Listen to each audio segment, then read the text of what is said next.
في عام 1955 هاد السيد اللي سميتو نورثكوت باركسون نشر واحد المقالة اللي كتقول إن العمل يمتد ليملأ الوقت المتاح لإنهائه. وهاد المقولة اللي حط عجبت بزاف ديال القراء ولات معروفة باسم قانون باركسون. وهاد المقالة كتعني أن الشخص كيستهلك الوقت المتاح كامل باش يدير واحد المهمة معينة، حتى ولو كانت هاد المهمة كتطلب وقت قل من الوقت اللي معطي ليه بزاف. وبمفهوم آخر، ملي كيكون الوقت مزير وخاصك دير شي حاجة ضرورية كتخدم بوتيرة عالية وكتركز على الأمور المهمة وكتحاول تساليها بزربة، وعلى عكس ملي كيكون عندك الوقت كافي باش دير شي حاجة غالبا كطيح في دوامة التسويف والتأجيل وكتولي حاطي غير الحوايج اللي ماشي ضروريين واللي ما عندهم حتى شي أهمية. وفي هذا الفيديو غنعرفوا شنو هي الأهمية ديال قانون باركسون في الحياة ديالنا وكيفاش كيأثر علينا وكيفاش يمكن لك تخدم هذا القانون في صالحك باش يعاونك تحقق في الأهداف ديالك. هذا القانون كيركز على ضرورة تحديد فترة زمنية مناسبة لكل مهمة باش تقدر تساليها في الوقت المطلوب. بمعنى مثلا عندك قراية أو خدمة وديك الخدمة اللي عندك الفترة باش تقدر تساليها هي 10 سوايع، ولكن الفترة الحقيقية اللي تقدر انت تسالي فيها هذه الخدمة هي 2 ساعات.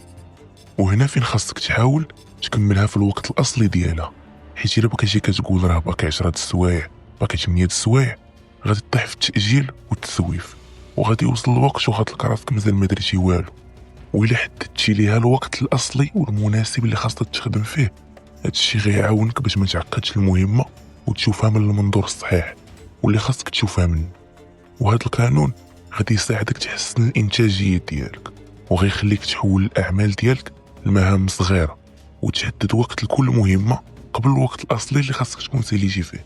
وبهذه الطريقة غادي تفادى دير وقت طويل أكثر من المدة اللي معطيها ليك. وبينات واحد الدراسات الأهمية ديال وضع خط زمني باش تسالي المهام اللي عليك، وبينات الأثر الإيجابي ديالو على زيادة الإنتاجية. اكتشفوا أن الطلاب اللي داروا حد زمني نهائي للمهام ديالهم، بمعنى داروا واحد الوقت فاش غادي يوصل خاصهم يكونوا سالاو داكشي اللي عليهم، كانوا النتائج ديالهم حسن من اللي خدموا بعشوائية وما داروش خط زمني للمهام ديالهم. هذا القانون عنده بزاف ديال الخصائص كيأثر على حياتنا بشكل كبير، حيت تقدر تكون انت مشغول ولكن في الواقع راك ما كدير والو، او بمعنى داكشي اللي كدير ما كيزيد حتى شي قيمه للخدمه ديالك وكتكون غير مشغول وفي الحقيقه راك ما كدير والو. داكشي علاش خاصك تكون على علم بالاهميه ديال داكشي اللي كدير، حيت تقدر تلقى الاغلبيه المهام ديالك اللي كدير ما عندهم حتى شي تاثير على الخدمه ديالك. خاصك تتعلم دير خطه عمل خاصه بك انت، حيت انت اللي غادي تعرف الاولويات ديالك ويمكن لك تعطي لكل مهمه الوقت الكافي باش تكملها.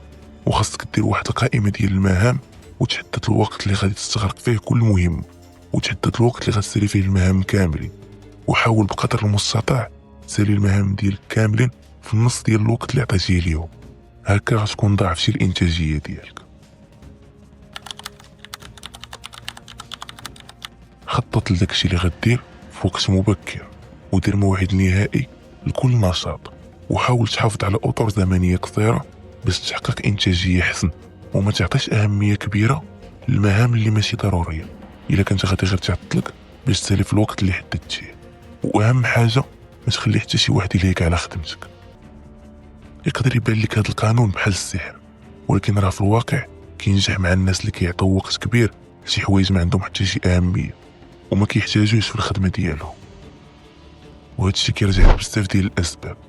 اولا الرغبه في الكماليه الوهميه والكسل والاستمتاع.